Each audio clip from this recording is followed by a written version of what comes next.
Bollywood heroine నమ్రత శిరోద్కర్ ని super star Mahesh Babu పెళ్లి చేసుకోవడంతో ఆమె పేరు తెలుగు ప్రజల్లో ఎక్కువ మందికి తెలిసిందే. ఉత్తర భారతీయ సంస్కృతికి అలవాటు పడిన ఈమె తెలుగింటి కోడలుగా నెట్టుకొస్తుందా అని కృష్ణ అభిమానులంతా అనుమానపడ్డారు.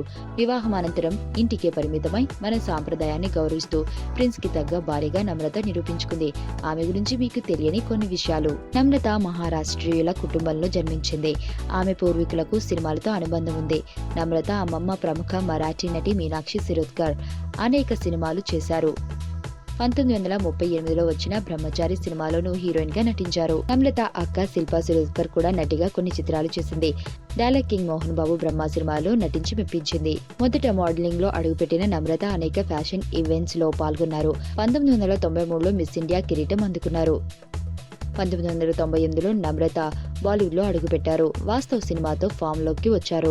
హిందీ, మలయాళం, మరాఠీ, తెలుగు భాషల్లో మొత్తం 25 చిత్రాల్లో నటించారు. తెలుగులో వంశీ సినిమా చేస్తున్నప్పుడు మహేష్ బాబుతో పరిచయం ఏర్పడింది. ఇద్దరి అభిరుచులు ఒకటి కావడంతో ప్రేమించుకున్నారు. మహేష్ కుటుంబ సభ్యులు ఒప్పుకోకపోవడంతో నమ్రత కుటుంబ సభ్యుల సమక్షంలో ముంబైలో ఫిబ్రవరి 10, 2005న పెళ్లి చేసుకున్నారు. వీరికి 2 పిల్లలు, గౌతమ్, సితారా.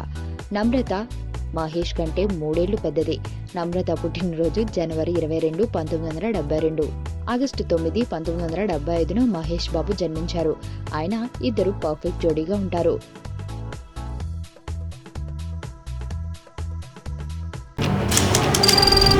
నీ స్నేహితుడు ఎవరో తెలిస్తే నీ క్యారెక్టర్ తెలుస్తుంది.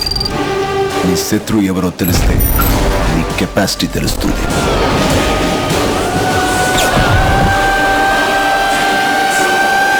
నా శత్రువుని సెలెక్ట్ చేసుకున్నాను.